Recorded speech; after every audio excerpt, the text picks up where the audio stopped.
momento que nos convoca la interpretación sociológica de la pandemia, donde participan la cátedra de sociología por la carrera de historia y la carrera de ciencias de la educación y el ciclo de profesorado para profesionales de sede Mendoza y sede San Rafael. Por lo tanto, es un ámbito bastante heterogéneo, bastante diverso, y me parece que destacar dos cositas, dos puntos principales en esta jornada de trabajo. La importancia del trabajo en equipo, multidisciplinar, integrado, enfocando desde distintas perspectivas una misma problemática, que es esta, la problemática de la pandemia, enfocada desde la interpretación sociológica, en un contexto académico, en un contexto científico. Es decir, cómo se interpreta, cómo se entiende toda esta situación de pandemia en el enfoque multidisciplinar, científico y académico, como se está proponiendo desde estas jornadas. Sin duda, cada uno de los aportes muy específicos, como comentó Marcela, van a ser muy enriquecedores. Desde el punto de vista de mi experiencia personal y desde la dirección del departamento, sí, lo que nos quedó del año pasado fue un aprendizaje que tuvimos que hacer rápidamente a los empujones y producto del contexto complicado que nos encontrábamos y que nos veíamos cada vez más envueltos, pero que finalmente este año, mirando hacia atrás, nos dio un aprendizaje desde el cual se pueden sacar muchos aspectos negativos. Es decir, considerar este contexto de pandemia que lógicamente ha tenido sus partes negativas, ha tenido sus falencias, hemos tenido nuestras pérdidas, pero también considerar desde el punto de vista de la enseñanza en la universidad, sobre todo, los aspectos positivos, el acierto, el adelantar en cuanto a la enseñanza a través de la virtualidad, a través de las distintas plataformas. Por lo tanto, me parece que visto a la luz de los aprendizajes que hemos tenido, ha sido positivo en cuanto a la enseñanza y en cuanto a lo que hemos tenido. Bueno, nos queda un largo camino por recorrer, un camino también, en cierto modo, incierto por recorrer si logramos salir, de qué modo salimos, si salimos progresivamente, si no volvemos a caer otra vez en este encierro. Solamente eso se puede ir, lo vamos a ir diluyendo a medida que vamos viviendo, no lo podemos predecir. Pero sí que estamos mucho más preparados que el año pasado, es seguro. Que este contexto de pandemia nos dio una enseñanza a nivel personal, profesional, académico, grupal, familiar, también es muy seguro. Y bueno, y rescatar este volver nuevamente a estos encuentros, como decía Marcela, que habían hecho en el 2018 o 2019, 2018 fue, ¿no es cierto? 19 también, sí. Bien, 2018-19, y se interrumpió el año pasado, volver nuevamente con esta plataforma que muestra el aprendizaje y el ayornamiento. Así que rescato nuevamente el enfoque multidisciplinar, disciplinario, desde distintas ópticas de la pandemia que han realizado ustedes a través de esta convocatoria. Bueno, los dejo a los especialistas. Muchas gracias. Muchas gracias, Teresita. Sí, ahora para comenzar va a continuar Marcela, que va a dar una entrada a una visión actual sobre una trayectoria de Preste a nivel mundial y para dar un contexto histórico a la temática. Marcela. Bien, buenas tardes a todos, bienvenidos.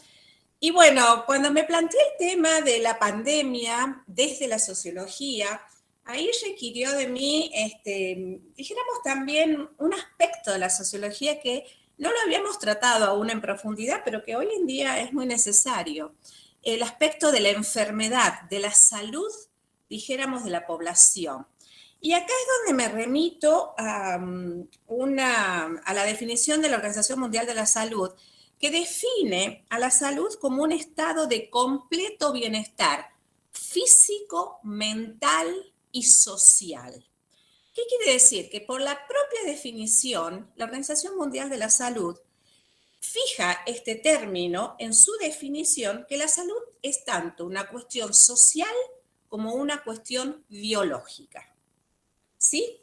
¿Pandemia qué es pandemia? Pandemia es una enfermedad, epidemia que se extiende a muchos países y abarca a muchas personas. O sea que hablar de la enfermedad desde el punto de vista sociológico y cómo esta enfermedad impacta tanto social como biológicamente es central hoy en día. La salud es un aspecto importante de la vida social y diríamos ¿por qué? Porque los estándares de salud son bastante recientes, no son términos que se aplicaban desde muy, dijéramos, remontándonos la historia. Y que evidentemente en algunos momentos de la historia, lo relativo a salud se entremezclaba con lo moral. Los prejuicios sociales, prejuicios culturales. También las ideas de salud van a ir cambiando con el tiempo. Y el estado, dijéramos, de salud guarda una estrecha relación con la calidad de vida.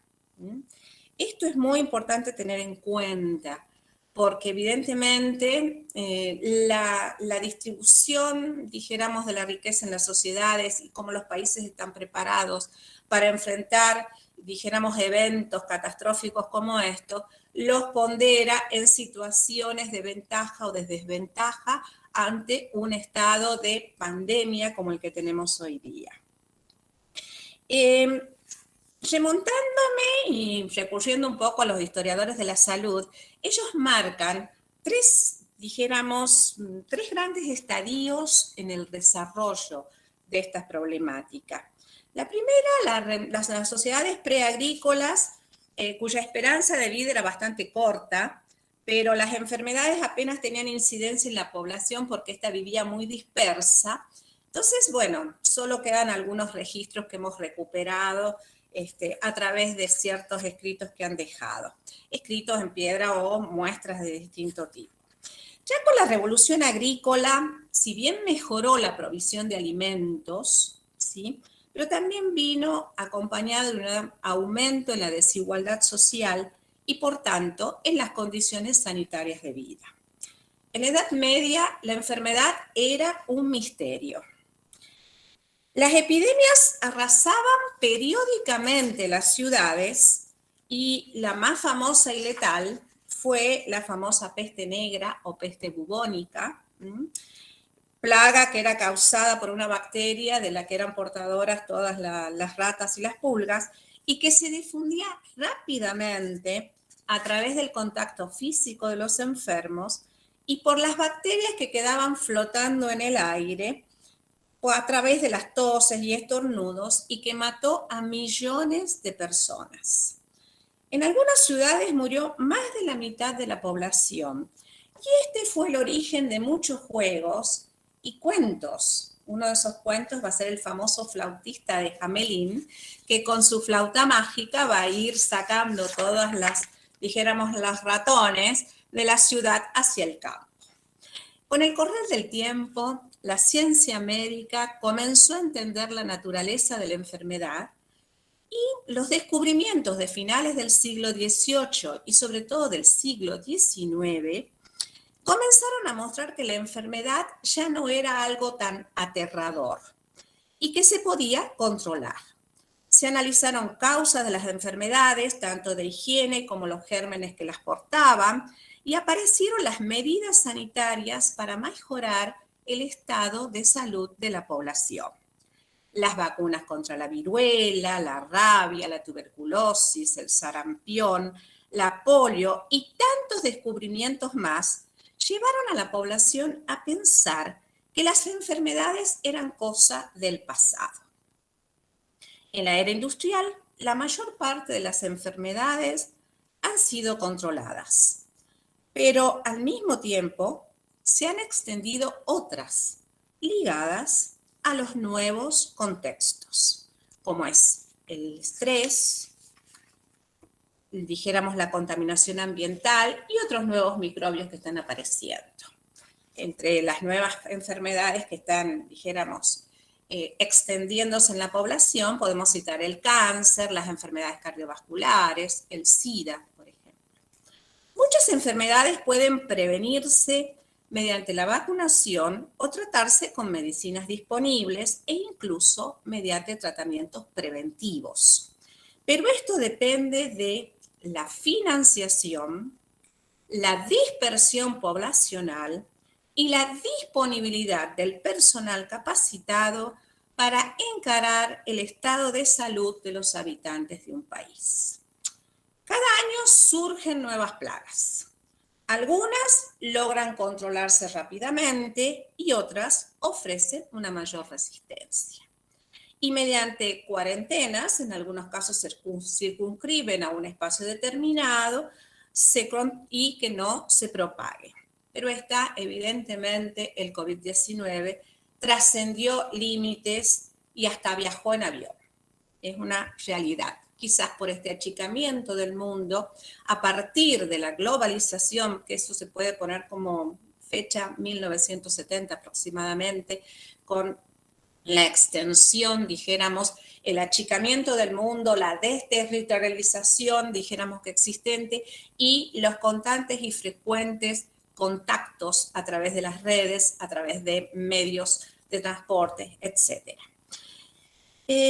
Dijéramos que sin duda el control de las plagas de hoy dependen de los fondos que se dispongan, de los esfuerzos de prevención y sobre todo de algo muy importante, que es la acción social. Porque la gente puede contribuir a parar la enfermedad cambiando de comportamiento.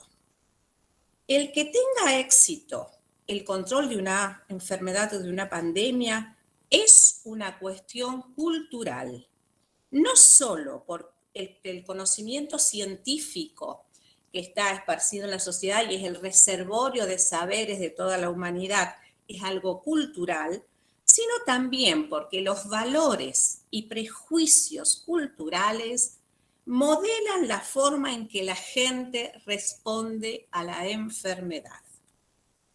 La dimensión social de la enfermedad incluye hoy aspectos como las características generales de la sociedad, las condiciones laborales y de vivienda, las redes sociales y comunitarias de apoyo, factores individuales de estilo de vida y los factores de edad, género y constitución individual. Lo que casi todas las epidemias tienen en común es su relación con algún cambio en la organización social de la población. Por ejemplo, no hace mucho los cambios tecnológicos que nos han introducido a mejoras, por ejemplo, los aparatos de aire acondicionado o los usos intensivos que hacemos de fibras artificiales, sabemos que favorecen al desarrollo de virus y bacterias. O sea, tenemos frío, pero por otro lado, bueno, esto nos está pasando mucho a los alérgicos de Mendoza, como allí en esas cámaras hay ese reservorio de virus y bacterias. También los cambios en las condiciones de vida, como la construcción de casas en zonas boscosas y de pronto muchas de las epidemias, por ejemplo, tropicales, hoy en día se han difundido y han aparecido en otros lados, quizás porque se ha ido invadiendo ciertos territorios, ciertos terrenos, y bueno, tampoco se tomaron en cuenta la propia, dijéramos, zoología del lugar, ni tampoco tomar en cuenta el factor, dijéramos, de medios ambientales, ¿no? Esto es otra de las cosas que están incidiendo mucho en la actualidad. Desde un enfoque teórico de la salud, dijéramos, desde el aspecto sociológico, siempre nos hemos manejado desde los tres paradigmas clásicos, desde el paradigma funcionalista, el paradigma interpretativista y el paradigma del conflicto. Dijéramos desde el punto de vista funcionalista, el que nos va a proporcionar un marco para entender estos estados de enfermedad va a ser don Talcott Parsons, que considera la sanidad como el mecanismo en el que un sistema social mantiene a sus miembros sanos. La enfermedad es, por tanto, algo disfuncional y que va en detrimento del cumplimiento de los objetivos sociales, obstaculizando así el funcionamiento correcto de la sociedad. En una situación de enfermedad, el individuo asume, como lo llama Parsons, el rol de enfermo, una pauta de comportamiento que supone una interrupción de las responsabilidades cotidianas, porque supone no cumplir con ciertos objetivos sociales, como ir a la escuela, trabajar, y para evitar a veces el abuso de esta situación, es necesario que un médico suscriba la enfermedad y por lo tanto se otorgue esa licencia correspondiente, como que todos los que trabajamos sabemos que son las pautas a cumplir. El segundo, dijéramos, aspecto que nos habla del rol de enfermo es que un individuo enfermo no es responsable de la situación en la que se encuentra, por lo tanto no puede ser ni amenazado ni castigado por ello. La tercera, dijéramos, aspecto es que una persona enferma ha de querer recuperarse. Aquí es donde dejo como signo de interrogación aquellos que también a veces abusan de la enfermedad para también no asumir responsabilidades sociales, ¿no? Esto lo hemos visto en algunos ámbitos, sobre todo. Bien, y lo cuarto aspecto sería que de toda persona enferma va a recibir una ayuda calificada. Si un individuo se niega a recibir esta atención sanitaria o no sigue las prescripciones del médico, Parsons dice que cesan sus derechos como rol de enfermo y, en consecuencia, la exención de sus responsabilidades cotidianas. El concepto desarrollado por Parsons ilustra el modo en que las sociedades se adaptan a la enfermedad y, de acuerdo a esta lógica, el rol de médico es aquel que tiene por función desempeñar su labor proporcionando toda la información que sea necesaria basada en el conocimiento científico para que la salud del paciente y la población mejore.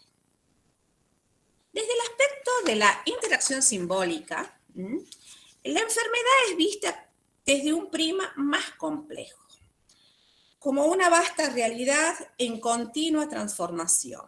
Desde esta perspectiva, la salud y la sanidad son construcciones humanas que los individuos perciben de un modo subjetivo y que la enfermedad admite una pluralidad. Marcela, te quedan 2 minutos. Sí, ya termino. El paradigma del constructivismo social es una corriente bastante reciente y que creo que es la que ha propulsado mucho de esto de las enfermedades psicofísicas, de muchas en contra de vacunas, bueno, todas estas nuevas corrientes que la estamos experimentando. Y desde la sociología del conflicto, diríamos, las sociedades capitalistas ven a la salud como una mercancía en donde todo depende del nivel de la renta y que, por supuesto, el acceso igualitario depende de estos factores económicos.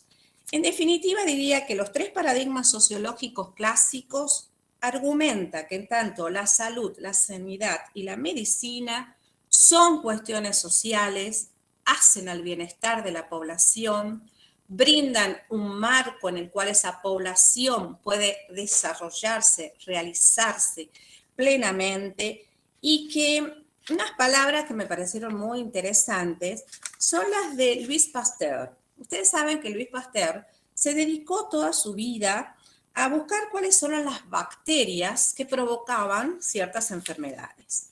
Y al último de su vida, él resaltó el hecho de que la salud depende mucho menos de las bacterias que del entorno social en el que esas bacterias se encuentran. Por lo tanto, creo que una de las contribuciones de la sociología hoy es, dijéramos, profundizar en este diagnóstico de Pasteur y analizar cuáles son esas condiciones sociales en que se desarrollan las enfermedades hoy. Muchas gracias. Bueno, muchas gracias, Marcela. Ahora le damos paso a Micaela Centil, es alumna de la carrera de Historia, y el tema que va a dar lo ha denominado el incremento del comportamiento suicida de niños y adolescentes a escala mundial durante el 2020, a partir de la ausencia de los agentes de socialización, familia, educación y grupos pares, producto del impacto de la pandemia del COVID-19. Micaela, tenés 15 minutos. Hola, muy buenas tardes a todos. Yo para la presentación de ahora he preparado un PowerPoint, así que voy a compartir ventana. A ver, ¿cómo era esto?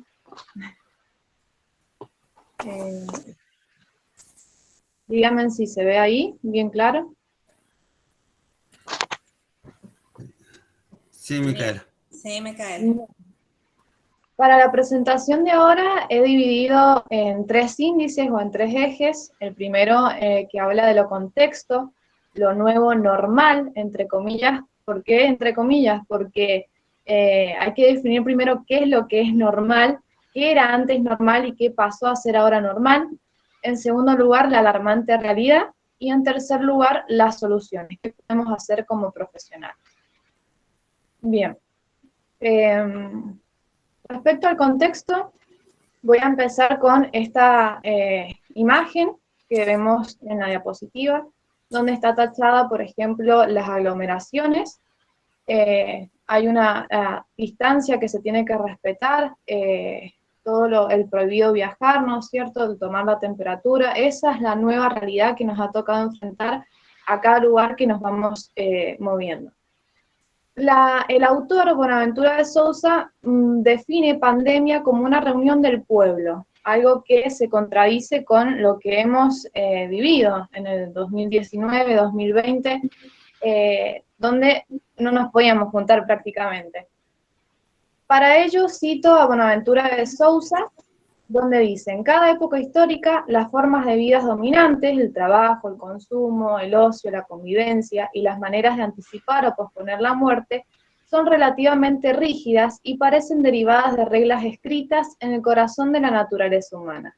Es cierto que se modifican de forma paulatina, pero los cambios son casi siempre desapercibidos. El brote de una pandemia no corresponde con este caso, con este retraso, sino que requiere un cambio drástico. Tiene que ver un poco también con lo que mencionaba la profesora Hurtado, en donde para que las enfermedades surgen requieren con ese cambio social que uno está viviendo. También hay una realidad que ha aumentado esa sensación de falsa seguridad, en donde recurrimos a los medios y recursos para minimizarla, como la atención médica, las pólizas de seguros, servicios de compañía, gimnasios, cosas que son necesarias para cuidar nuestra salud, pero que a su vez nos hacen sentirnos seguros. Ahora, por ejemplo, es el barbijo, es las gafas, es la vacuna. Bien, también se produce, dice el autor Bonaventura de Sousa, que se produjo una desaceleración. Esa desaceleración, en este caso de la actividad económica, ha tenido consecuencias negativas obvias, pero también posee consecuencias positivas. Por ejemplo, una de ellas fue la disminución de la contaminación de la atmosférica, pero también en el artículo de plataformas de simulación y aprendizaje de Alejandro Artopoulos, Jimena Huarte y Ana Rivior, menciona que la pandemia del COVID-19 puso en agenda de la política educativa mundial sostener la escuela con distanciamiento social mediante estrategias híbridas de clases presenciales en línea. Esa ha sido una de las primeras ventajas en el mundo de la adolescencia o en los niños, ¿sí? Mantener la educación con un distanciamiento social, con aplicaciones como Meet, las aulas virtuales, Classroom, Zoom, entre otras. También esta nueva modalidad han venido a sostener el trabajo, ¿sí? El teletrabajo, la economía, el comercio electrónico, la vida cotidiana con el delivery, en apariencia sencillas, pero que facilitan la ejecución de las operaciones complejas. Y también la omnipresencia de los teléfonos inteligentes logró universalizar la revolución informacional. Y quiero que se queden con esta imagen, donde vemos una familia donde mamá, papá y su hijo tienen cada uno un dispositivo electrónico, y habla la autora de una omnipresencia. Sin embargo, yo les muestro esta imagen, ¿sí? Que son chicos de la comunidad Wichí. En la Impenetrable se conectan gracias a una antena donada por una organización, Aprendiendo Bajo la Cruz del Sur. Ese es el nombre de la organización. Donde acá claramente no vemos una omnipresencialidad de los dispositivos electrónicos, ¿sí? Hay una computadora para unos 10 chicos más o menos. Una fuente del INDEC nos dice que el 87,9% de la población argentina tiene acceso a un celular, mientras que el 40% tiene acceso a una computadora y el 85% a Internet. Internet, que cabe aclarar que recientemente se han publicado notas en diarios o en los medios masivos de comunicación que el Internet que tiene en la Argentina es de muy mala calidad. Y creo que más de uno de los aquí presentes es testigo de eso, que en el 2020 a más de uno se nos caía la señal. Entonces, en base a todo este contexto, es que me empecé a cuestionar, bueno, ¿qué pasa entonces con los adolescentes, con aquellos agentes de socialización que han sido y son importantes para una correcta socialización? Para ello, Emily Durkheim, quien recogió algunos elementos de Auguste Comte y consideraba que la sociología, para ser considerada ciencia, debía estudiar los hechos sociales como cosas, es decir, así como un biólogo estudia a la naturaleza, bueno, también los sociólogos debíamos estudiar a cada uno de los hechos sociales como también hace un biólogo con la naturaleza. Una de sus más obras destacadas, en 1952 y publicada en 1897, fue el estudio del suicidio. Señaló que los factores sociales tienen una influencia decisiva en el comportamiento suicida, siendo la anomía una de dichas influencias. Y clasificó a los suicidas en 4 tipos. Estos tipos son fatalistas, egoístas, anómalo y altruista. Fatalista es aquel donde el individuo siente que su vida no tiene ningún sentido porque él no la maneja, por ejemplo, un esclavo.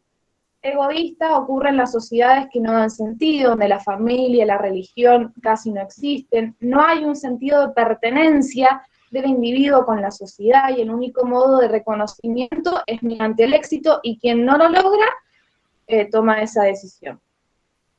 Anómalo ocurre también en las épocas de grandes cambios, como es por ejemplo la del COVID-19, un adolescente, un niño donde se le cortan todos, como quien dice, sus cables a tierra con su grupo de pares, con su familia, con las instituciones escolares, produce un gran cambio o una depresión económica, por ejemplo, y en tales situaciones las rutinas del trabajo, la familia se desintegran. Para eso se cuestionan ¿para qué vivir? Y altruista es el individuo que se siente obligado moralmente a tomar esta decisión porque considera que le hace un bien a una sociedad. Y en este caso hay un exceso de reglas.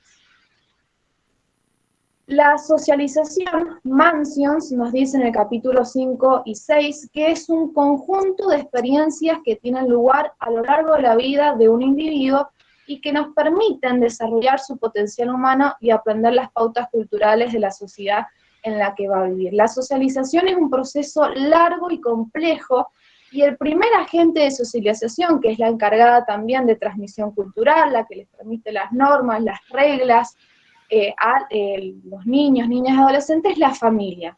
Posteriormente viene la institución escolar, donde uno empieza a entender a la otra persona, donde empieza a ver las diferencias respecto al sexo, a la edad, a la raza, ¿sí? El grupo de pares, que es donde mayormente están los adolescentes, ¿no? Y los medios masivos de comunicación, que considero yo que es un arma de doble filo, y más en la pandemia, porque generalmente en los medios de comunicación uno se maneja mucho con los estereotipos y demás, y creo que en la pandemia ha sido como esa arma de doble filo. Nos ha permitido estar comunicados, pero a la vez estar influenciados por esos estereotipos.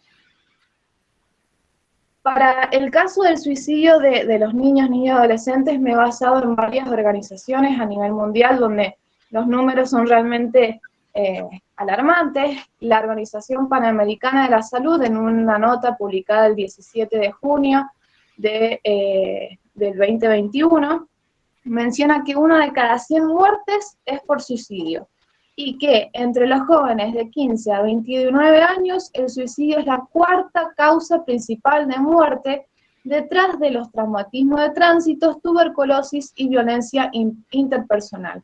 Las tasas varían entre los países y regiones, entre hombres y mujeres, y se suicidan más del doble de hombres que de mujeres. También, a escala mundial, la tasa de suicidios desciende, excepto en las Américas.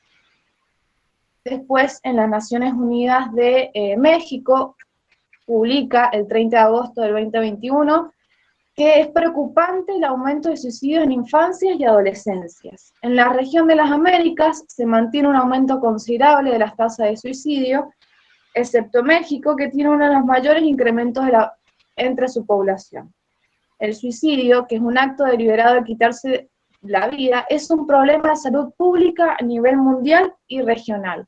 La falta de atención después de la muerte por suicidio es un factor de riesgo para futuros suicidios y la alteración de mentales en los sobrevivientes. Después menciona también que un aumento de factores de riesgo, tales como la violencia doméstica, abuso en el consumo de alcohol, vulnerabilidad por enfermedad mental, estrés financiero, ansiedad por infodemia, aislamiento social, sentimiento de desesperanza, soledad, duelo, situaciones como la pandemia conllevan al aumento del riesgo para la salud mental, el incremento en las muertes por suicidio.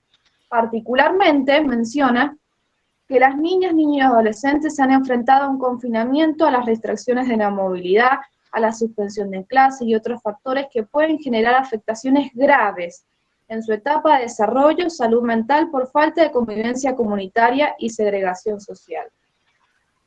Es, como mencionaba al principio, le arrebataron esa posibilidad de socializarse de una manera correcta y poder a veces, las situaciones que uno a veces lleva de la casa a la escuela, o de la escuela a la casa, poder solucionarlas con su grupo de pares. En UNICEF Argentina, estadísticas, estas si bien son del 2016, en el caso de Argentina, el suicidio es la segunda causa de muerte en niños, niñas y adolescentes. La primera es por accidentes. En UNICEF Argentina hay mucha información, como he colocado acá al costado derecho: abordaje integral de suicidio, el suicidio en adolescente, la segunda causa de muerte. Hay mucho material para poder estudiar. Entonces, ante estas circunstancias, a estos números tan alarmantes, ¿qué podemos hacer como profesionales? ¿Cuáles son las soluciones?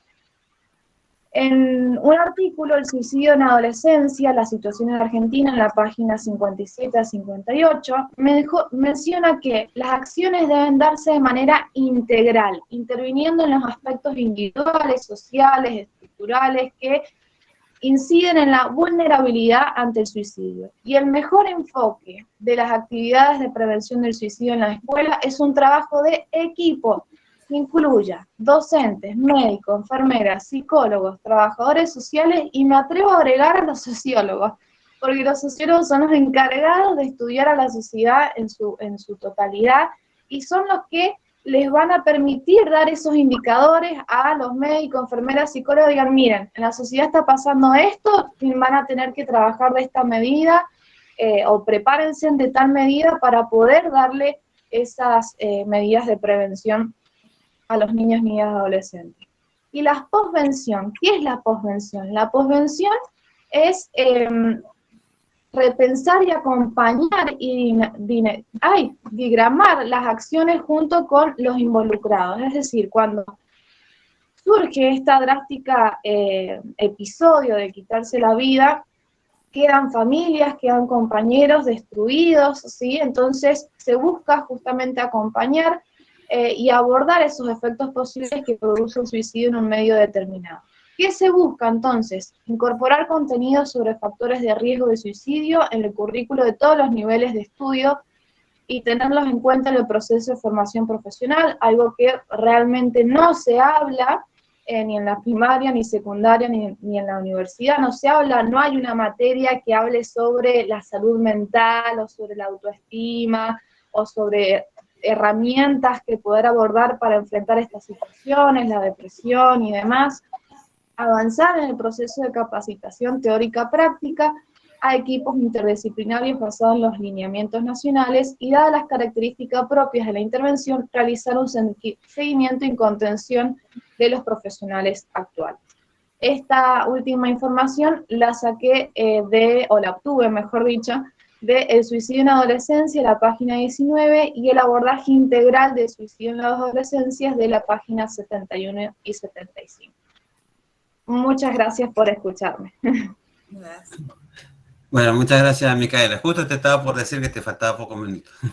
Ahora vamos a pasar a otros temas más duros, quienes estuvieron casi en la trinchera enfrentando al COVID, al profesor doctor Emiliano Díez, que es médico de la Facultad de Ciencias Médicas de la Universidad Nacional de Cuyo, es doctor en Medicina de la Universidad de Buenos Aires, es profesor adjunto en el Instituto de Fisiología de la Facultad de Ciencias Médicas de la Cuyo, investigador adjunto, y principalmente secretario adjunto en el gremio de FADEUN, presidente de la Asociación Civil CISEN, y participó mucho en el apoyo sanitario en el COVID a comedores y merenderos de la provincia de Mendoza, prestó asesoramiento en temas relacionados al COVID para el gremio judicial, realizó atención y seguimientos telefónicos de pacientes de COVID-19, fue consignatario del acuerdo paritario entre FADEUN y la Cuyo sobre condiciones laborales sobre la pandemia, y va a hablar sobre la influencia pandemia-universidad desde una mirada basada en la experiencia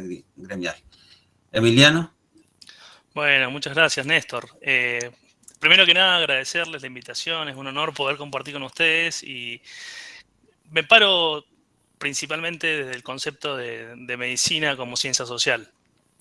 Yo trabajo en el Instituto de Fisiología, donde se aborda con cierta profundidad una dimensión biológica, pero está en disputa no olvidar la dimensión ambiental, social y cultural que hacen a los procesos de salud-enfermedad.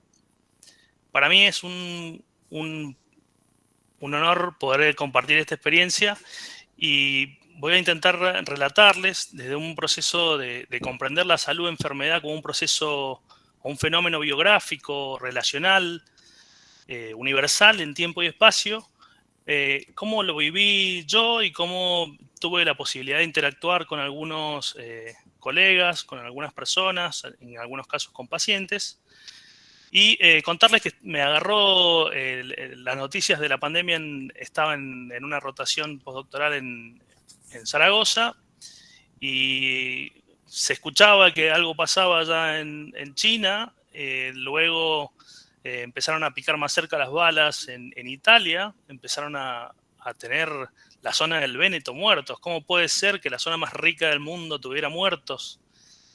Y se empezó a saturar la situación de las terapias intensivas, y en el contexto específico tuve la oportunidad de entrar en la ventana de tiempo que pude comprar un pasaje y llegar el 20 de marzo o el 17 de marzo, a un par de días que se cerrara la frontera, resignando un poco la estancia doctoral en tiempo, pero creo que ameritaba el proceso y la dimensión de lo que teníamos enfrente, cambios en los planes que uno tenía previstos.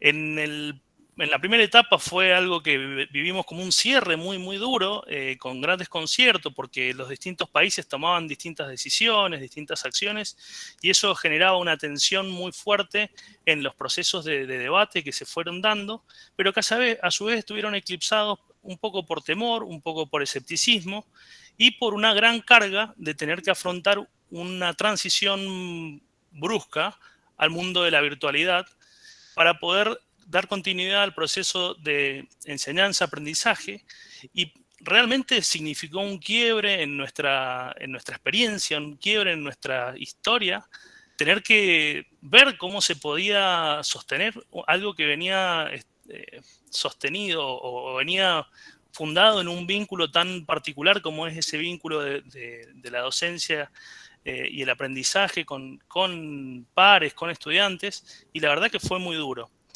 Los que nos mostraron por ahí una experiencia y un camino, y que fue algo, la primera línea de batalla, tuvo que ver con la organización social y las organizaciones sociales que dieron respuesta con comedores, con tratar de organizar y buscar una forma de enfrentar estas restricciones que tenían que ver. Pero la academia también tuvo un aporte sustancial porque no fue solo en lo técnico del virus. Yo participé en la elaboración de proyectos de búsqueda del virus en aguas clacales y en otras iniciativas relacionadas con aplicaciones para celulares para detectar mediante la voz si había posibilidad de que estuvieran con SARS-CoV-2, pero en realidad también pusieron un aporte muy grande a las ciencias sociales al llevar adelante relevamiento, formas distintas de entender, pensar las disputas de sentido del quédate en casa cuando tu casa puede que no sean las condiciones y que te aporte una evolución hacia quédate en el barrio o tratar de contener otra mirada. Y esas acciones que han tenido en gran impacto por parte de la universidad en los procesos sociales, ha tenido un diálogo muy fructífero en el cual hemos ido aprendiendo y acomodándonos. Y a la vez nos hemos ido ayudando, hemos ido encontrando puntos de acuerdo. Me acuerdo de la experiencia de las represiones que hubieron en el contexto de lo que era el reclamo de los trabajadores municipales que fueron reprimidos acá arriba, cerca del predio ferial, otras que terminaron en encarcelamientos y procesamientos por el artículo 205 de gente que estaba reclamando por condiciones sanitarias y de vida, poder comer, salarios muy malos y que se habían encadenado, y estar ahí en la primera línea de batalla aprendiendo de estas experiencias de lucha, y en este contexto fueron procesos muy interesantes. Para contarles un poco esto de que fui consignatario, recibimos muchas quejas de que era insostenible, que te llegaban mensajes a toda hora, que la virtualidad nos atropelló y se nos metió en nuestras vidas, en nuestras casas, y pudimos rescatar por ahí una instancia paritaria, el derecho a la desconexión, como un evento de discusión colectiva que realmente nos puso a repensar hasta dónde podíamos dar nuestras jornadas laborales y qué significaba que sostuviéramos el vínculo pedagógico sin las herramientas, el equipamiento, la conectividad necesaria. Y como bien marcó Micaela, que había mucha gente que no estaba en condiciones de tener acceso. Hubo un debate de si habían exámenes de alguna forma u otra, que si la cámara sí, que si la cámara no, que tenían que ver con condiciones sociales, no con decisiones voluntarias de si prendés o no prendés una cámara, porque hacía a tener dispositivos simultáneamente, y eso afectaba la salud y los vínculos pedagógicos que se van dando en estos espacios. La verdad que fue una experiencia muy dura, que transitamos todo el segundo semestre del 2020 con algunas disputas, reclamos salariales que se pudieron avanzar en comparación con lo que fue la provincia, que durante el 2020 no tuvo ninguna actualización salarial. Podríamos decir que tuvimos algunas conquistas desde el punto de vista de que lo que estaba pasando en lo económico con la inflación y los avances graves que tenía la economía no nos impactara de una manera tan brutal. No puedo dejar de mencionar dos palabras del hospital universitario, que tuvimos que acompañar y transitar el cierre de lo que fue la internación cuando hubo un descenso de casos, y la verdad que fue una sensación de sentirse descartables, que te dejaran afuera después de haber dado un servicio, y la verdad que fue un proceso muy duro. Tuvimos unas luchas muy intensas, hubo conquistas de reuniones extraordinarias del Consejo Superior, pero no se pudo torcer la historia y tuvo un cierre de la internación y un proceso de acomodación que requirió que varias personas fueran despedidas del trabajo. Después, contar que pasamos un verano relativamente aliviados, que murieron muchas personas en este contexto, tanto en los picos como en los periodos donde no hubo pico, pero que la gente seguía muriendo, por esto de que el COVID fue letal, fue una pandemia bastante agresiva. Y a modo de contar un segundo gran eje fue la experiencia del retorno, donde con una profunda discusión entendimos que había que acompañar un retorno a la presencialidad cuidada, porque era una forma de volver a vincularnos, de volver a encontrarnos y de poder trazar nuevos vínculos pedagógicos, pero a su vez tenía esa discusión de cómo hacerla, cómo hacer que sea segura, y tuvimos la posibilidad de llevar adelante acciones de capacitación entre nosotros con el cuidado, discutir el concepto de la virtualidad con el Seba Tousa, que lo perdimos a mano de la pandemia. El profesor Tousa fue uno de los que disertó dentro de los procesos de discutir el concepto de la virtualidad y qué significaba como modelo, que realmente era una cuestión en disputa y que podía traer graves consecuencias para las relaciones laborales. Y también surgió el proceso de la discusión en las vacunas. Yo me incorporé al proceso de voluntarios en el contexto de la vacuna, pero la verdad fue una gran discusión que, junto con los procesos de dispensa, tuvo un eje de discusión muy grande al momento de ver quién volvía, cómo volvía y cuándo volvía. Fue muy interesante el proceso de lucha que se dio en el contexto del segundo pico, porque realmente fue una experiencia colectiva innovadora para nosotros poder consensuar y acordar una medida de fuerza que te transforme una acción que estaba impuesta como un retorno obligatorio mediante acciones de paros, que en este caso eran paros muy particulares, que eran volver a la virtualidad, en donde se discutió mucho el cómo preservar la vida, cómo cuidar nuestras vidas y cómo cuidar nuestras relaciones laborales. Y eso permitió que tuviéramos una ventana de tiempo en el cual se mantuvo la docencia en la virtualidad y tuvimos que resistir ataques desde distintos sectores que planteaban que no queríamos laburar, cuando en realidad acá no hay que contársela a nadie, todos saben que se laburó el doble, el triple y mucho más. Así que fue una experiencia muy, muy enriquecedora este proceso.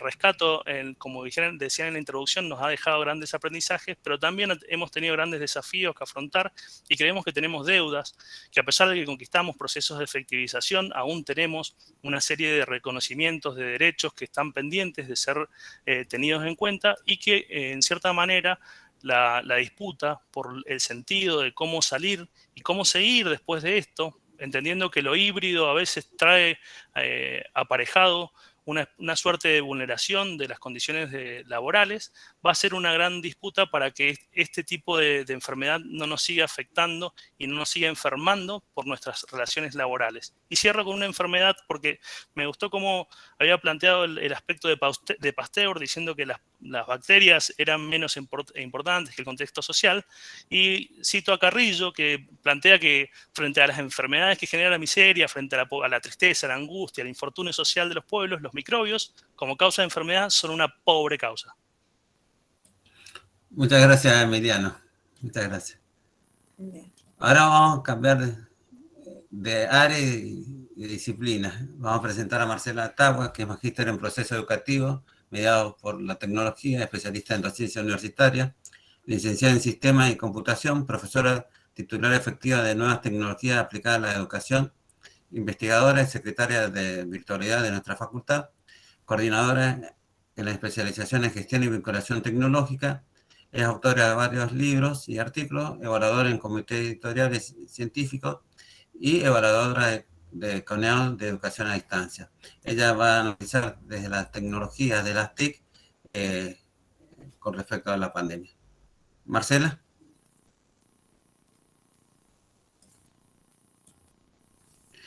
¿Tenés micrófono silenciado?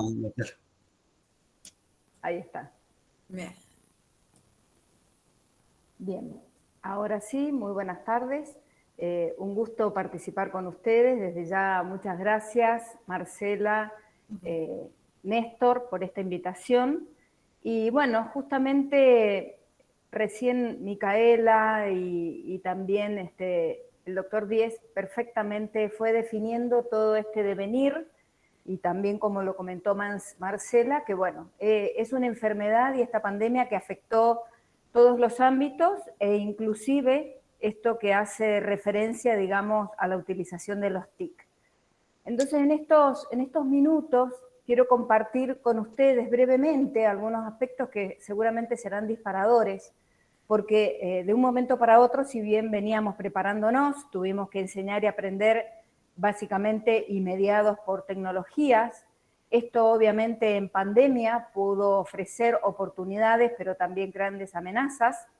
Estar desenvueltos en un ecosistema digital, en algunos casos estas brechas fueron difíciles de poder vencer, y también, digamos, como un esbozo general en cuanto a las competencias digitales. ¿Qué es esto de enseñar y aprender? Bueno, nosotros hace tiempo ya veníamos trabajando en esta especie de contextos ubicuos, ¿sí?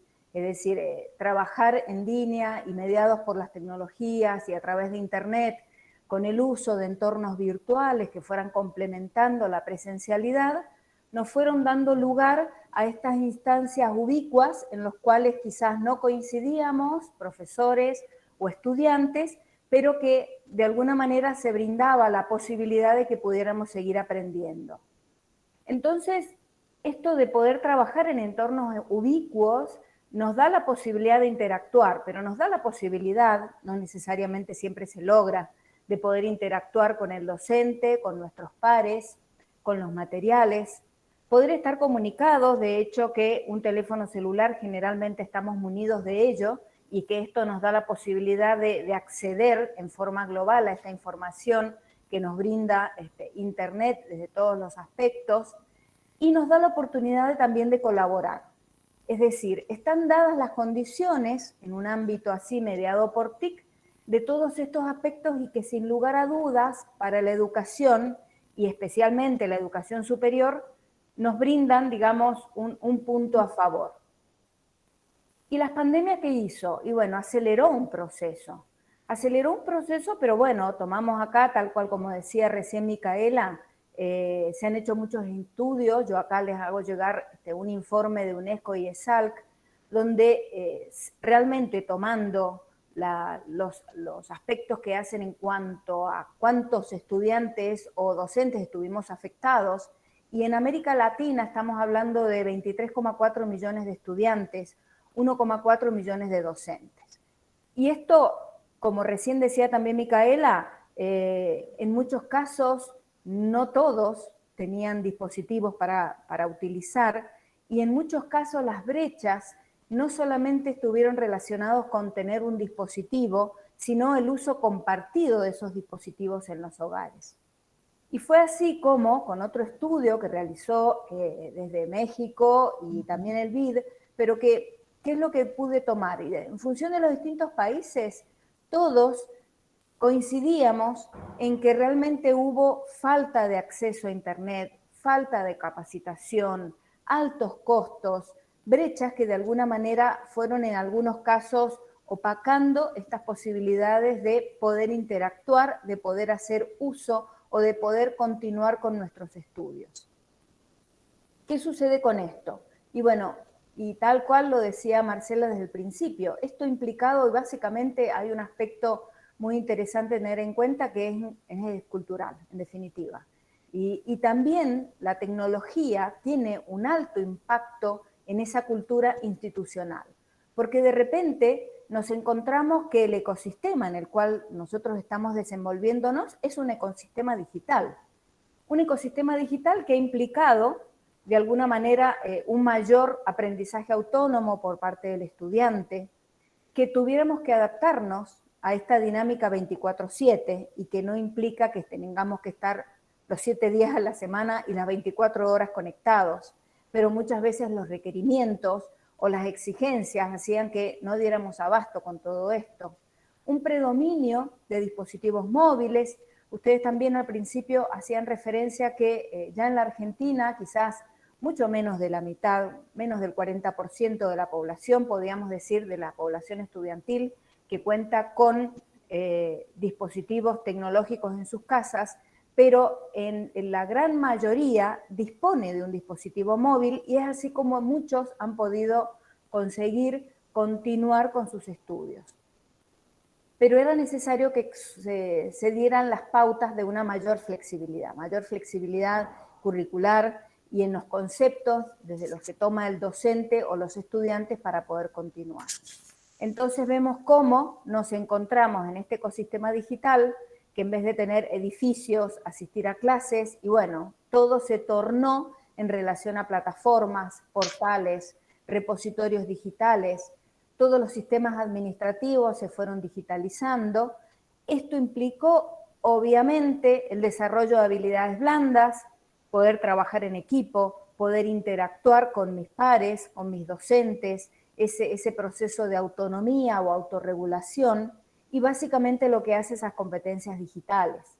En lo que a mí me respecta, puedo hacer más referencia a las competencias digitales. que hacen que esta alfabetización digital vaya mucho más allá de un manejo de un hardware o de un software, que las formas de comunicación se dan en esta cultura digital y por ende requiere determinadas pautas en cuanto al uso debido de esa información y esa comunicación. Entonces, desde la educación y básicamente desde la educación superior, era necesario desarrollar competencias que van más allá del instrumento, sino que tuvieron que ver con esas competencias en cuanto al uso didáctico de la tecnología, cómo incorporar ese uso de entornos virtuales para poder continuar en ese proceso de formación, cómo utilizar algunas herramientas a las cuales las jóvenes generaciones están habituados a utilizar, como son las redes sociales, pero que de alguna manera poder ver cómo esto podía impactar en el hábito o en el seguimiento de nuestros estudios. Competencias obviamente que tienen que ver con lo sociocultural. Sabemos que esto también ha permitido la participación de distintos estudiantes o profesores, posibilidades de internacionalizar el currículum y que obviamente distintos aspectos que hacen a la interculturalidad también han tenido que tocar todo nuestro proceso y obviamente cómo nos comunicamos a través de las TIC. En definitiva, como docentes y para poder cumplir con este propósito para acompañar a nuestros estudiantes, y bueno, surgieron estos nuevos roles que van más allá de un docente que lleva sus contenidos, sino que también puede acompañar a los estudiantes como un facilitador, como un acompañante cognitivo, como un colaborador de ese trabajo en equipo, que nos llevó a todos los docentes a diseñar recursos, a utilizar nuevas formas de comunicación y también, ¿por qué no?, curar contenidos, tomar a través de distintas licencias de acceso y uso materiales que de alguna manera pudieran ser útiles para poder continuar con nuestros procesos. Ya a modo de reflexión y tomando algo que el mismo estudio de UNESCO y ESAC nos hacía referencia, y recién también el doctor Díez hacía referencia a todos estos procesos híbridos en los cuales de a poco nos vamos encontrando. La idea es que esta reanudación a estas actividades presenciales y que de alguna manera están muy mediadas por tecnologías, nos den lugar a ver cómo rediseñamos ese enseñar y ese aprender, pero que básicamente tratemos de no olvidar esa necesidad de atender a una mayor equidad, a una mayor inclusión. Si nos referimos específicamente a la universidad, quizás tengamos que plantearnos cómo va a ser este nuevo modelo de universidad y más aún desde unidades académicas formadoras en las cuales están muy relacionados estas profesiones estudiantiles con futuros formadores. Desde ya ha sido un gusto participar de este panel. Muchas gracias. Les comparto ahora desde la sala de chat un enlace para esta presentación y cualquier consulta quedo a total disposición de ustedes. Muchas gracias, Marcela. Y después de las exposiciones va a haber un lugar de intercambio para todas las personas que han intervenido. Bueno, ahora me toca a mí. Principalmente, esta ponencia, este trabajo, fue tomando forma a partir del inicio de la pandemia, cuando ciertas medidas de determinados gobiernos fueron tomando forma y creo que la sociología no tenía que estar afuera para ese análisis. La mirada sociológica a la cuarentena por el coronavirus aporta un análisis diverso del comportamiento social de las medidas sanitarias, tanto paulativas como de control, y de las conductas sociales que explican cómo se comportan el progreso de la pandemia. Tomando al filósofo surcoreano Han sobre la pandemia, dice que el coronavirus está mostrando que la vulnerabilidad o mortalidad humana no son democráticas, sino que depende del estatus social. La muerte no es democrática. El COVID no ha cambiado nada al respecto. La muerte nunca ha sido democrática. La pandemia, en particular, pone de relieve los problemas sociales, los fallos y la diferencia de cada sociedad. Con el COVID-19 enferman y mueren los trabajadores pobres de origen inmigrante en las zonas periféricas de las grandes ciudades, Daba el ejemplo Emiliano recién de las protestas que se dieron acá en Mendoza. Tienen que trabajar. El teletrabajo no se les puede permitir a los cuidadores, los trabajadores de la fábrica, los que limpian, los vendedores o los que recogen la basura. Los ricos, por su parte, se mudan a sus casas en el campo. La pandemia no es solo un problema médico, sino social. Una razón por la cual no han muerto tantas personas en Alemania es porque no hay problemas sociales, tan graves como en otros países europeos y en Estados Unidos. Además, el sistema sanitario es mucho mejor en Alemania que en los Estados Unidos, Francia, Inglaterra o Italia. El segundo problema que plantea Han sobre el COVID es que no sustenta la democracia. Como es sabido, del miedo se alimentan los autócratas. En la crisis, las personas que vuelven a buscar líderes, varios presidentes o gobernadores, se benefician enormemente de ello. Declaran el estado de emergencia y lo convierten en una situación normal. Este es el final de la democracia. Y con la pandemia nos dirigimos hacia un régimen de vigilancia biopolítica. No solo nuestras comunicaciones, sino incluso nuestros cuerpos, nuestro estado de salud se convierte en objeto de vigilancia digital. El choque pandémico hará que la biopolítica digital se consolide a nivel mundial, que con su control y su sistema de vigilancia se apodere de nuestros cuerpos, dará lugar a una sociedad disciplinaria, biopolítica, en lo que también se monitorizará constantemente nuestro estado de salud. Recogemos algunas medidas tomadas, por ejemplo, a principios del año pasado y que perduraron, ¿no? Tanto por el gobierno nacional como los provinciales. Los ciberpatrullajes, colocación de faja a las casas de posibles infectados, aislamiento agravado para los mayores de 70 años, denuncia anónima al 148 y la utilización de la aplicación Cuidar. En San Juan, por ejemplo, pusieron fajas de seguridad en algunas viviendas donde residían personas que debían mantenerse aisladas, etcétera. Tenemos muchos otros ejemplos. Entonces, el paradigma de vigilar y delatar de vigilar y castigar, se utilizó el paradigma vigilar y delatar. Quiero realizar este análisis en el caso de la perspectiva microsociológica. En este sentido, me he basado en el filósofo de origen español Paul Preciado, que elaboró un artículo imprescindible cómo pensar el coronavirus a partir de Foucault, que también fue víctima de otro virus. Si hoy Foucault hubiera sobrevivido el azote del SIDA y hubiera resistido hasta la invención de la triterapia, hoy tendría 93 años. ¿Habría aceptado de buen grado haberse quedado encerrado en su piso de París?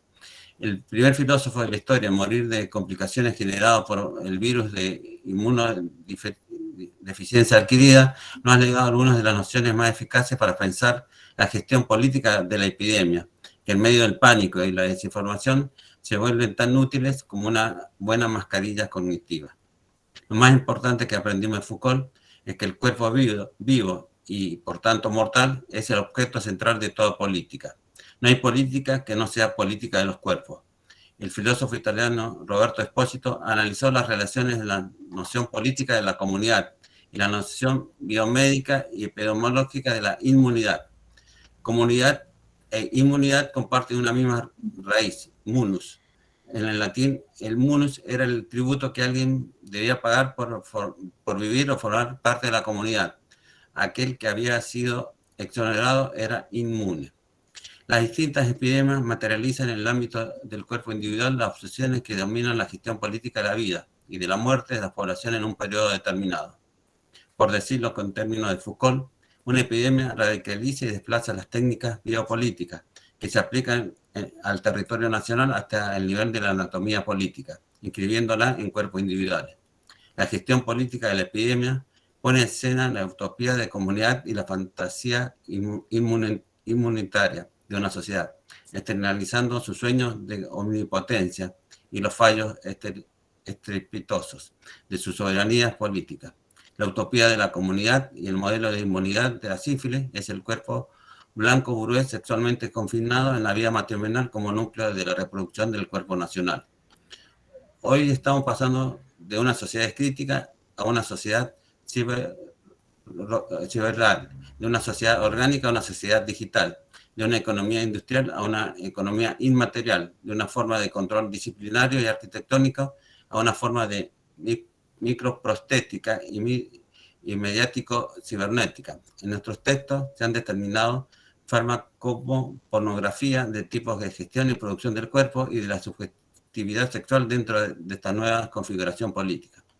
El COVID ha desplazado las políticas de frontera que estaban teniendo lugar en el territorio nacional o en el superterritorio global, hasta el nivel del cuerpo individual. El aire que respiras debe ser solo tuyo. La temperatura y el movimiento de un cuerpo individual monitoreado a través de las tecnologías móviles y observado en tiempo real por el ojo digital de un Estado ciberautoritario. Para el que la comunidad es una comunidad de ciberusuarios y la soberanía es todo, transparente, digital y gestión de Big Data. Lo que ha aumentado no es la inmunidad del cuerpo social, sino la tolerancia ciudadana frente al cuerpo cibernético, estatal y corporativo. La gestión del COVID como forma de administración de la vida y de la muerte dibuja los contornos de una nueva subjetividad. Lo que se habrá inventado después de la crisis es una nueva utopía de comunidad inmune, una nueva forma de control del cuerpo. Ya no se trata solo de lo que la casa sea el lugar de encierro del cuerpo, como era el caso de la gestión de la peste. Necesitamos un parlamento de los cuerpos planetarios, un parlamento no definido en términos de política de identidad ni de nacionalidad. Un parlamento de cuerpos vivos, vulnerables, que viven en el planeta Tierra. En primer lugar, es imperante cambiar la relación nuestros cuerpos con las máquinas de biovigilancia y biocontrol. Estos no son simplemente dispositivos de comunicación. A la conclusión que llega Paul Preciado, dicen, no son tan originales como los conceptos que crea para nombrar la novedad de lo que sucede. ¿Por qué la biopolítica es una farmacopornografía? ¿Qué significa la biovigilancia, la tele pública y ciberautoritarismo? ¿Cómo es el sujeto del termopatriarcado del COVID y el desafío que nos enfrentamos? Sabemos que llaman a la descolectivización y al control. Utilizamos el tiempo y la fuerza de encierro para estudiar las tradiciones de lucha y resistencia minoritarias que nos han ayudado a sobrevivir hasta aquí. Apaguemos los móviles, desconectemos internet, hagamos el gran blackout frente a los satélites que nos vigilen, imaginemos juntos en la revolución que viene. Bueno, este era un aporte principalmente de la biopolítica que referido a la pandemia. Bien. Bueno, ahora llegamos a la última exposición y principalmente de otra mirada, digamos, de las emociones. Para eso hemos invitado a Mónica Coronado, que el año pasado y este año ha sido invitada por varios colegios, universidades, distintos ámbitos de trabajo, para ver cómo enfrentamos a estas pandemias desde las emociones. Mónica es licenciada y profesora en ciencias psicopedagógicas, tiene un postítulo en investigación educativa con orientación socioantropológica, es especialista en docencia universitaria y tiene una maestría en docencia universitaria.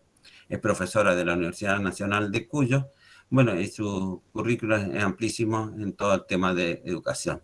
Mónica, te escuchamos. Bueno, muchas gracias por esta invitación.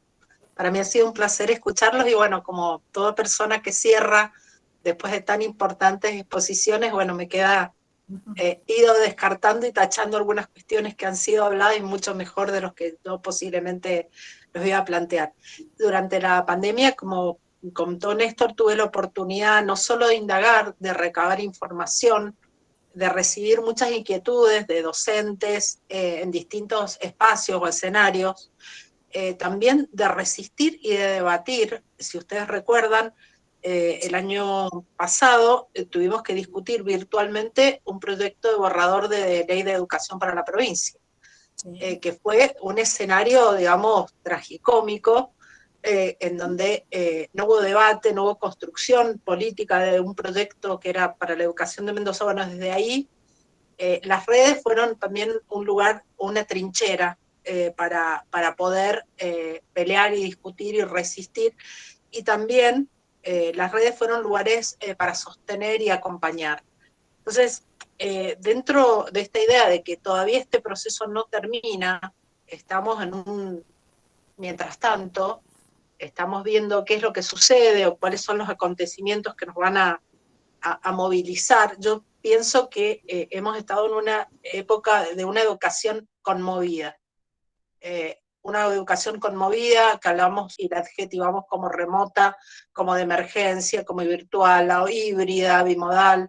Estuvo tan adjetivada la educación que en definitiva no sabemos en dónde estamos precisamente en este momento, pero hay algunos elementos o aspectos que a mí me gustaría destacar de lo que pasó en educación y que me parece que afectaron.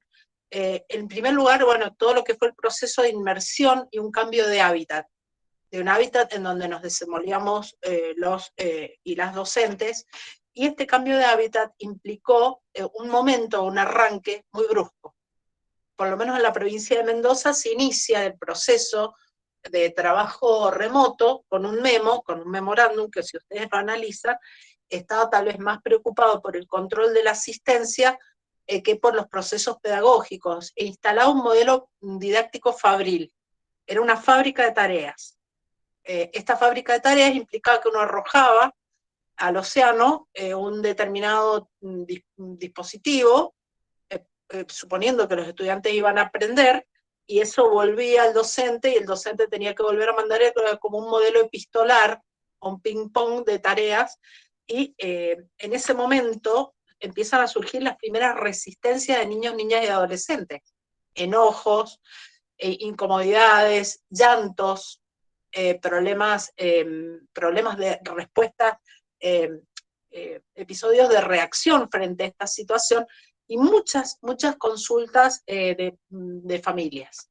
Y en las oportunidades yo hablé con grupos de familias invitadas por UNICEF en Perú, trabajé para 2 hospitales en Chile, trabajé acá en Argentina para un consorcio de escuelas a nivel nacional, para distintas escuelas, y los relatos de las familias eran de desgaste, de cansancio, y dificultad muchas veces de mediar los contenidos escolares, y que las tareas se convirtieron en un eje central del vínculo pedagógico, y acapararon, digamos, el escenario. Luego de este periodo de emergencia que fue tan brutal, donde hubo una inmersión, un profesor me decía que se había sentido como Charly García cuando se tiró del 7º piso, y otro decía que se sentía como ese cerdo que tiraron de un helicóptero en una pileta de Punta del Este, que lo sacaron totalmente de su escenario. Hubo un periodo de reajuste de esa rigidez inicial y ese modelo fabril, y hubo mucha revisión de las prácticas. Y a partir de esta revisión de las prácticas, hubo que instalar dispositivos para el control del teletrabajo. El tema del desborde que implicó usar un recurso como fue el WhatsApp, un WhatsApp totalmente invasivo, sin horarios, hizo que la gente reportara en los primeros diálogos que yo tuve con equipos docentes cuadros de estrés y de agotamiento al mes y medio de esto. Entonces uno se pregunta, ¿cómo va a durar? ¿Cómo vamos a resistir hasta fin de año si no podemos manejar el horario? Entonces, hubieron determinadas prácticas pedagógicas sumamente interesantes, entre otras la de la limitación de los horarios y el manejo de una agenda, la organización del tiempo y del espacio. Y también empezamos a ver los primeros efectos subjetivos de la pandemia en niños, niñas y adolescentes. Por ejemplo, luego de esta época de retorno a la presencialidad, el problema en el desarrollo del lenguaje en la primera infancia. Muchas derivaciones, mucha patologización de manifestaciones que son normales en este contexto. Digamos, por ejemplo, derivar a un chiquito de 4 años por trastorno oposicionista porque no se quería poner el barbijo en la escuela. Entonces, uno decía, hemos llegado a un punto en donde esto se ha vuelto muy loco. Y dentro de estos planteamientos, una fuerte resistencia de grupos de padres o grupos autoconvocados que planteaban la educación no como un derecho, sino como un servicio. Y dentro de esta concepción de la educación como un servicio y no como un derecho que yo puedo reclamar como un cliente, el posicionamiento del docente como un empleado. Como un empleado que es vago, que no responde, que no cumple, que digamos le saca el cuerpo al trabajo, le saca el cuerpo, al sacar esa corporalidad del trabajo no trabaja, ¿no? El concebir la escuela como un lugar físico y no como un lugar también simbólico, un lugar de vínculos, de intercambio. Y también en este periodo notar esta hibridez que ha quedado residual, en donde se sigue teletrabajando y se sigue trabajando la presencialidad. Entonces ahora, en este momento, cuando uno dialoga con muchas docentes, lo que plantean es que sigue el grupo de WhatsApp funcionando, siguen los requerimientos de mantener los espacios virtuales y mucha desorientación respecto a qué es el modelo híbrido. ¿Qué implica la hibridez? ¿Y qué implica la presencia? Porque ha habido actos de una enorme presencia en la virtualidad. Y yo les comento un caso que seguí en este periodo. Una docente de nivel inicial todas las semanas le mandaba a las familias un resumen de la secuencia didáctica que iban a trabajar en la semana y les explicaba el sentido. Después les explicaba qué tareas iban a hacer durante la semana y después les mandaba las tareas explicadas a cada uno de los chiquitos de su curso. Y hacía videollamadas con 4 nenes y nenas con los que hablaba todas las semanas. Y les mandaba un cuento para leer en familia, todas las semanas. Entonces, cuando termina este periodo, ¿qué le dicen a esta docente? ¿Queremos que esto siga? ¿Cómo vamos a dejar de leer con nuestros hijos? ¿Cómo vamos a dejar de saber qué están trabajando? ¿Cómo vamos a dejar de colaborar? Entonces yo digo, esto es una práctica virtuosa. Entonces, ahora ella ¿qué tiene? Tiene prohibido interactuar con los papás. ¿Por qué? Porque hemos vuelto a la presencialidad. Entonces, ella encontró un modelo, creo que es muy interesante para trabajar. Entonces, dentro de los impactos, de estos impactos subjetivos, se habla mucho del impacto cognitivo. Y ustedes habrán advertido problemas de atención y de memoria. En adultos que están en una reunión de trabajo presencial y habla todo el mundo a la vez, o uno le dan un dato y no lo retiene, se habla de niebla mental, hay muchos informes de ese tema, y mucho impacto en lo emocional. La mayor, digamos, de todo lo que yo he podido hablar con más de 2.500 docentes con los que he podido interactuar en este periodo, era los cambios de humor, los cambios de estado de ánimo, el tema de reacciones de incertidumbre, la ansiedad. La ansiedad aparece como un elemento permanente, de una emergencia permanente entre la gente. Hay un psicomotricista o alguien que se dedica a la parte de trabajo con el cuerpo que dice que la ansiedad es la invasión del futuro en el presente y un querer estar allí estando acá.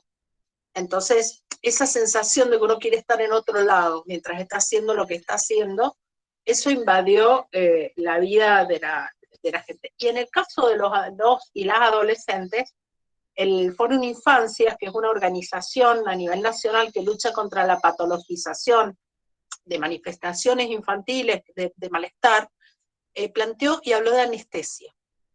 De chicos y chicas anestesiados. Y yo estaba leyendo el informe en mi casa y me llega un correo electrónico de una docente, de una directora de una escuela, y me comenta que en su escuela habían celebrado con la regente un acto de transgresión de las normas de los adolescentes. Habían robado unas tortitas que habían comprado las celadoras o las preceptoras, y se habían abrazado y festejaban como un gol, una transgresión de los adolescentes. ¿Entienden? Como un signo de salud mental y de vitalidad, de una vitalidad que sentían que los chicos habían perdido. Entonces, los chicos que pasaron de una escuela en el aire a una escuela del metro cuadrado, y donde la cartografía escolar fue cambiando, y donde el otro, le vivíamos advirtiendo contra el otro como contagioso, como peligroso, los chicos y las chicas vivieron fenómenos, por ejemplo, chicos con cuadros de estrés, por ejemplo, una pediatra me decía, tapan el desagüe del baño con el pelo que se les cae por las tareas. ¿Qué les están haciendo a los chicos con el tema este de las tareas?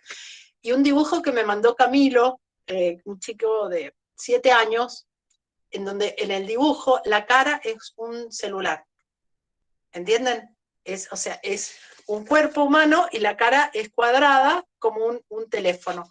Entonces, yo decía, qué situación tan fuerte lo que están viviendo los niños, niñas y adolescentes. Entonces, En este momento, en la vuelta, y yo es un tema que creo que fue tan abrupto como el inicio de las clases, digamos, de este cambio de hábitat, cuando volvimos a las burbujas completas, pasaba, por ejemplo, un chiquito de 6 años llega a la escuela y se encuentra y dice, este nene, este es mi banco, y el otro le dice, este es mi banco. Era el banco de los dos, pero eran distintas burbujas y no se conocían. Entonces llega a la casa y le dice, mamá, había un nene extraño que se quería sentar en mi banco. No es tu compañero, pero no lo conoces. Hiciste primero y segundo grado y nunca lo viste. Entonces, ¿qué pasó? Que nadie preparó la vuelta.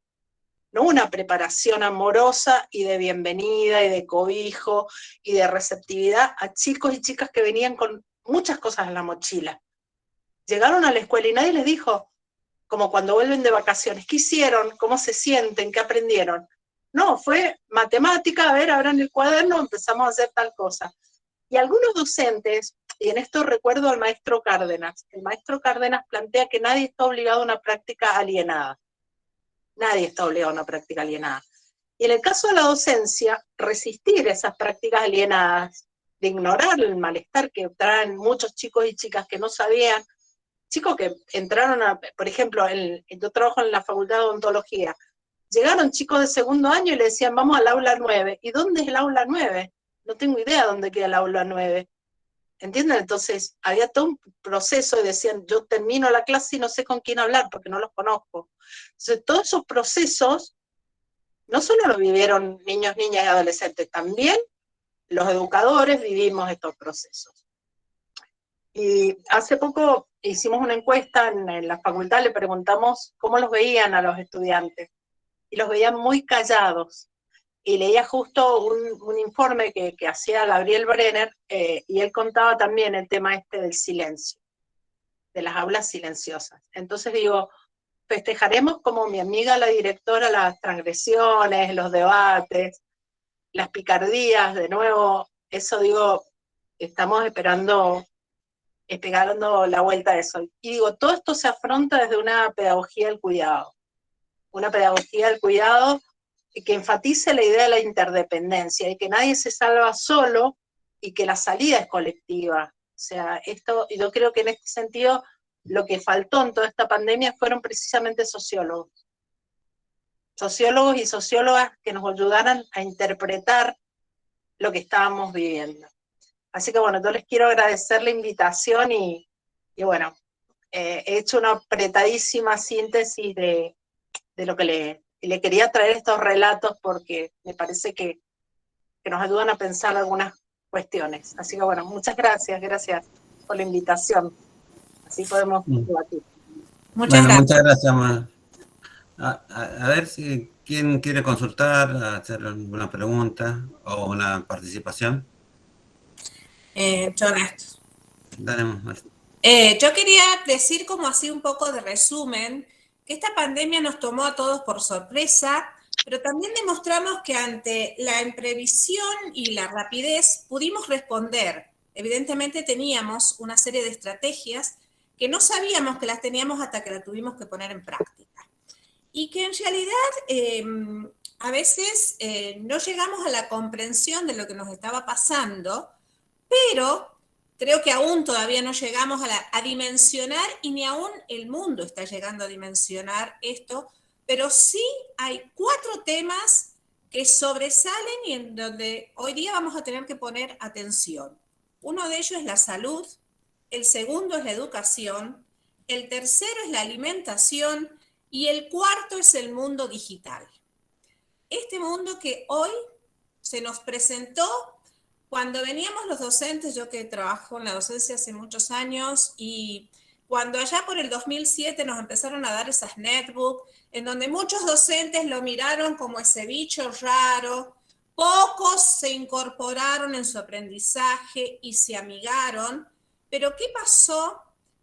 Que de la noche a la mañana lo tuvimos que utilizar y ser nuestro mejor aliado en todas nuestras prácticas sociales. Esto que nos tomó por sorpresa, creo que estos 4 temas, salud, educación, alimentación para preservar nuestra salud y todo este mundo digital que se nos está abriendo, porque recién estamos, yo diría, en el ojito de la cerradura de lo que nos puede llegar a brindar este mundo, en interacciones, en relaciones, en conocimiento, y en esto que podríamos decir, la apropiación de saberes y la apropiación de un mundo, ya lo dijo Ciro Alegría, este mundo ancho y ajeno, que es parte de nuestras vidas y que ahora ya nuestra vida no se realiza en una localidad, sino que se realiza en el mundo global. Bien dijeron todos, creo que los sociólogos hemos sido los menos consultados, quizás porque a veces, Mónica y muchos otros, últimamente, y sobre todo yo debo hacer como mea culpa de mi carrera, solo los sociólogos se preocuparon quizás de hacer esas estadísticas, de esos números y muchas de esas otras cosas. Pero creo que la sociología nos ha brindado muchas herramientas para tratar de hacer ese clima social, esa temperatura social, y que muchas de las cosas, dijéramos, socioculturales, porque las relaciones son socioculturales, que se nos están presentando, creo que tenemos que volcar la mirada ya no en el número, sino que hay detrás de esa estadística, cuál es la interpretación que hacen las personas, y que la diversidad cultural hoy es un hecho que se nos ha presentado en este mundo de pandemia, en donde cada pueblo, cada sociedad ha reaccionado de una manera diferente. Así que bueno, bienvenidos al desafío, ¿no? Porque esto es un desafío de vivir. Bueno, ¿alguien más quiere participar? Si quieren, un pedido, si quieren Sí. prender la pantalla para tomarnos una foto para el recuerdo, Ah, bueno. aquellos que quieren. Está bueno, así lo subamos. Ahí vamos. Sí, sí, Emiliano. Sí, quizás están al tanto de que hubo una situación relacionada al suicidio en uno de los colegios de la universidad. Sí. Y por ahí no sé si todos están o todas están al tanto de que también tuvo una respuesta de organización, de encuentro, de sentada, de asamblea por parte de las y los profes, las preceptoras, de reflexión, que fue más allá de la experiencia individual o la resolución específica de un planteo preventivo. Por ahí, en base a lo que habían planteado de qué se hace con esto. Y después no se quedó ahí, sino que ese proceso también contagió salir, marchar, cantar, cortar la calle por aulas del LAE, como procesos de resistencia, de eso que es para celebrar, que no necesariamente es ese comentario de si se robaron la tortita, sino que hay mucha fuerza colectiva que está resurgiendo, y que las redes también sirvieron para ese tipo de organización, pero después el encuentro las potenció, y si bien puede haber algunos silencios, también hay mucho proceso que se va tejiendo en esos silencios, y que lleva a respuestas colectivas muy interesantes, y a veces tan coordinadas y tan potentes como pueden haber sido en otros momentos donde no habían restricciones tan claras en la circulación, nuestra defensa por el agua. Uh-huh. Bien. Mónica. Sí, me adhiero a lo que planteó Emiliano y quería comentar, perdón, se me movió el tema del teléfono, que uno de los elementos que yo había dejado, que me quedaron pendientes, era comentar que cuando muchos chicos y chicas que habían quedado excluidos en el periodo de virtualidad, cuando volvieron a la escuela llegaron con una hipoteca, con una deuda, que tenía que ver con esta teoría del año perdido, ¿no? Con este planteo, digo, de la educación como servicio en vez de un derecho, con la idea del año perdido, la educación como una mercancía. Entonces, hay muchos adolescentes y muchas adolescentes que en este momento se están enfrentando a una deuda. a una deuda, deben los trabajos, tienen que presentar los trabajos, como si el aprendizaje fuera la acumulación, con esta idea de la educación bancaria de Freire, ¿no? Que son la educación son un montón de depósitos. Entonces digo, en este periodo que nos queda de aquí a fin de año, uno de los puntos es analizar este contexto que estamos planteando y, digamos, incrementando los procesos de exclusión escolar por un proceso de acumulación de desventajas. O sea, un chico que ya tuvo una desventaja en la pandemia, ahora se le suma otra desventaja, que es tener una hipoteca. Entonces, esto es lo que nos queda ahora, digamos, como tarea pendiente, es ayudar a repensar los procesos para la bienvenida de un chico. Y vos no podés darle la bienvenida a un chico o una chica diciéndole que te debe, y presentándole una minuta de deudas en vez de seguir adelante. Eso, digamos, perdón, me había olvidado de comentarlo, pero me parecía que era pertinente. Micaela. Sí, está relacionado con lo que decía Mónica, que me pasó con mi hermano más chico, que tiene 7 años. Él empezó primer grado con virtualidad, y ahora pasó a segundo grado y se enfrentó a que la profesora le puso cuentas de multiplicar y dividir cuando no sabía sumar y restar cuentas de 3 cifras. Y mi mamá, si bien ha estado con él, lo ha estado acompañando y demás, pero tampoco tiene las herramientas pedagógicas mi mamá, y muchos compañeritos de él le pasa que las madres trabajaban o estaba esa realidad donde había un teléfono para 3, 4 hermanos que no pudieron realmente tener esa educación y han tenido esas trayectorias débiles. Y relacionado con el caso del suicidio que mencionó Emiliano, me olvidé yo de comentarles de que yo a estos tipos de suicidio que han estado atravesando en este año, es que lo clasificarían lo que Durkheim llamó suicidio altruista, donde hay un exceso de reglas, de obligaciones, donde llegaron a la escuela y tenían que sí o sí aprender todo lo que la profesora o el docente les bajara, y entregar cantidad de trabajos prácticos, lo entendás o no. Entonces hubo también un exceso de responsabilidades, como bien decía Mónica. Sí, un poco continuando con lo de Micaela y Mónica, un poco en mi trabajo de tesis del doctorado, el tema de la fragmentación educativa. Y la pandemia profundizó esta fragmentación, ¿no? Estos circuitos educativos, y un poco lo estuvieron hablando, ¿no?